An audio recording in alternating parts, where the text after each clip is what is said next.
Okay, hello, mathematicians, scientists, engineers, entrepreneurs, Algebra 2 students. We are going to embark on the adventure that is the rest of Assessment 2, i.e. Problem 7 through 9.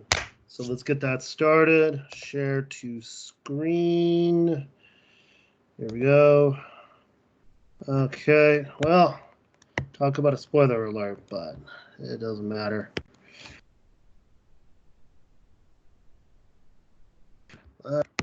Cover your eyes, forget what you're seeing. Don't believe your lying eyes. Okay.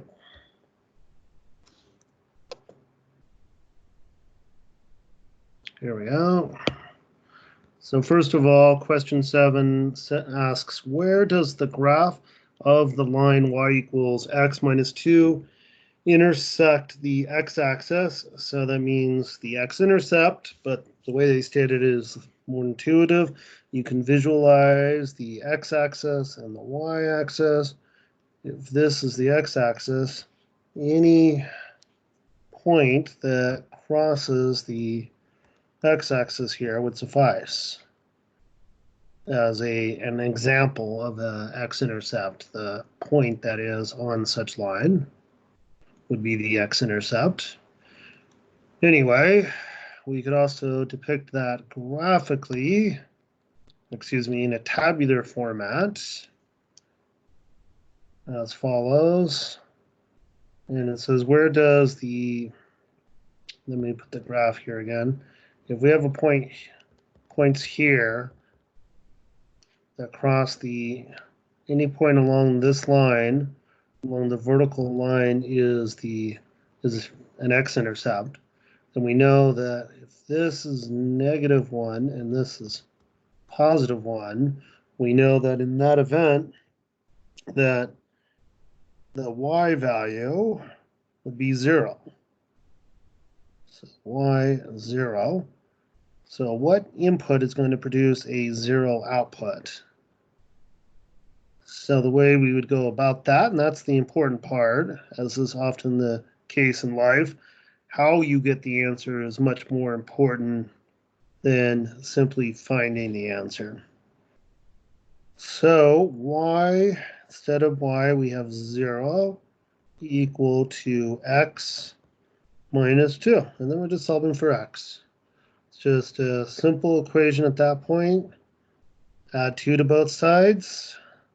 And x equals +2. So which one of these would be the answer? Where x is 2 and y equals 0. Be anything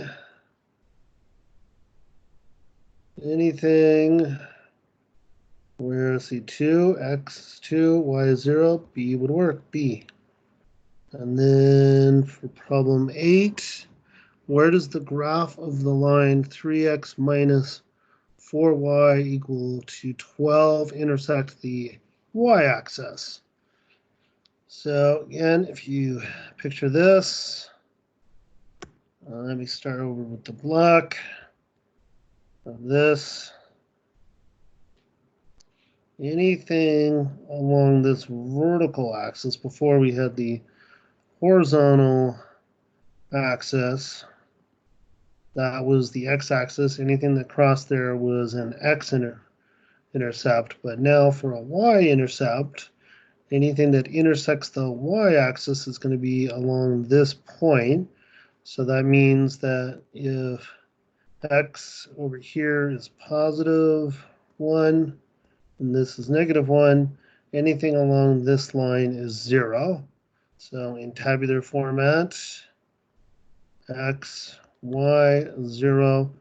When the input, the x is 0, what is the output? What is the y? And we can algebraically solve that by substituting x for 0. So we have 3 times 0 minus 4y equal to 12. The zero property of multiplication means that wipes out because anything times 0 is 0. So you have negative 4y equal to 12. Divide both sides by negative 4. And y equals negative 3. So 0 and negative 3. And then over here, I kind of gave it away here, but forget your line eyes. Now, here, negative 3, where y is greater than negative 3, but less than 3 for a y value, well, y is less than negative 3 here and greater than 3 here. Well, it's tempting, but see, that's a closed circle. So that'd be correct if we had a greater than and less than sign. But we don't. So we can strike that out. And then for B, where y is greater than negative 2 but less than negative 4. So it looks like they're trying to trick us because over here x is negative 2 and y is 4. Excuse me, x is negative 2 here and x is positive 4 here. Those are x values and we're talking about y. There's no real, so that's what they're trying to do. That doesn't work.